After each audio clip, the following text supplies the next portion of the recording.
Konnichiwa. Thank you very much for attending this class. Actually, I would like to continue my Japanese, but I'm afraid, because you all fluent in Japanese, and I cannot speak proper Japanese. Well, thank you. You just saw the films. The film is somehow the biggest power plant that we built in 2008. But the one you are going to see now is actually smaller than 500 kilowatt. Why microhydro? Small scale, scattered, the potential is in many places. We have so abundant resources. Why it's important empowering the local community,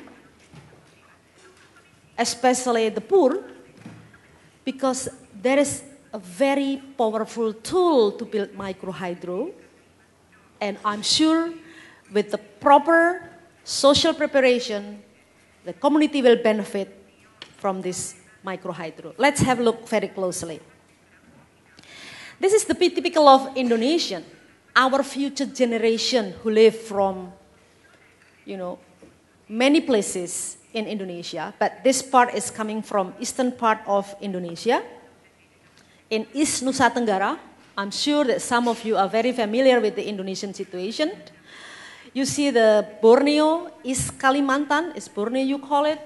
We also have from the northern part of Sumatra Island, but even only 4 hours driving from Jakarta in West Java, there are still population do not have any access to electricity. They all live in the darkness. Even worse, this picture, if you see, this is from Papua. We really want to electrify them, but we have to take 6 hours flight, and then we have to continue using the chopper, using the helicopter to reach these children, this community, even though many of them live in that area. Because I asked them, if I have to walk to see them, how long it takes? They told me, if you have 1 or 3 months, then you can walk. Oh, no, thank you. I think I have to do any other things, but this is the situation. This is Indonesia. If you look at the size, the length, between Dublin to Ankara, just look at the map, European map. How many countries you have, but all still Indonesia. From 243 million population, unfortunately, more than 100 million people do not have access to electricity.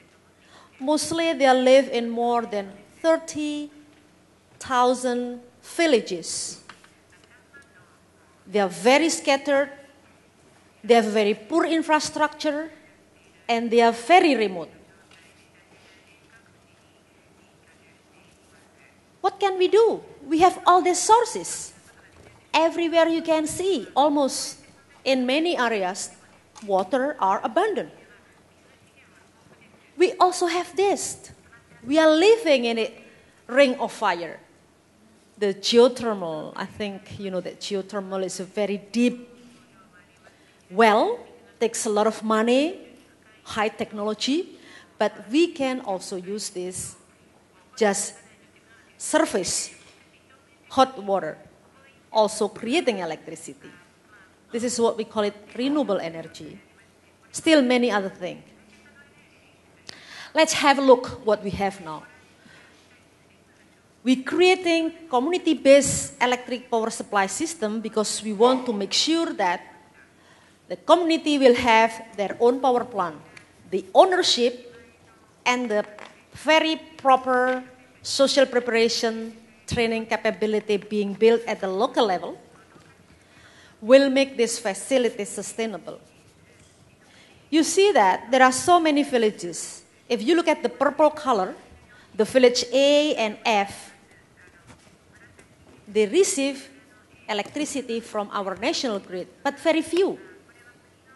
You look at the red village, B and E, they do not have electricity.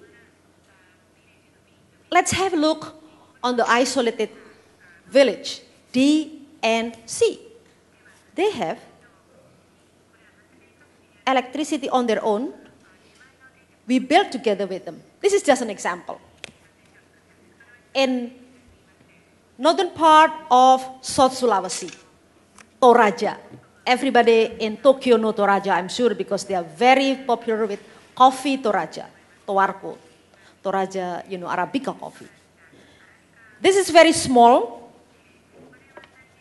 but efficient enough to supply electricity for the local villages with 545 consumers. Very simple power plant. Those two gentlemen are local people who are now operating, maintain, and do everything since 1999. I'm sure I can count maybe 1 or 2 people who's sitting here have been there. They smile, I know, because they have been there. And we can see from this is a very simple office of village utility. PLD, Perusahaan Listrik Desa, is a village utility company. They can compete with national company, they think, but it's true. This is the structure of the organization. We will not build unless they want to build their own institution, they have to form, because this institution will be responsible to manage, to operate, and to maintain the power plant. To make sure that this will be sustainable, we have to have local people who run the whole facilities. You see they have a chairman, they have secretary and treasurer, they have the technician. The word is almost similar between Bahasa and English. And they are giving services Takba and Serambu villages, 2 villages actually.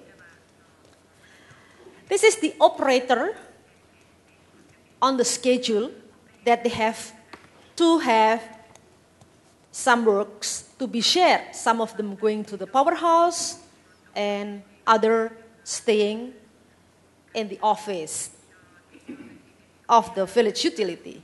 Look at closely. They already have their own distribution map. They have the data of the consumer. You see the metering card, the contract book, everything is there. And it looks professional. It is professional because we are spending some time working with them to make them professional. This is possible.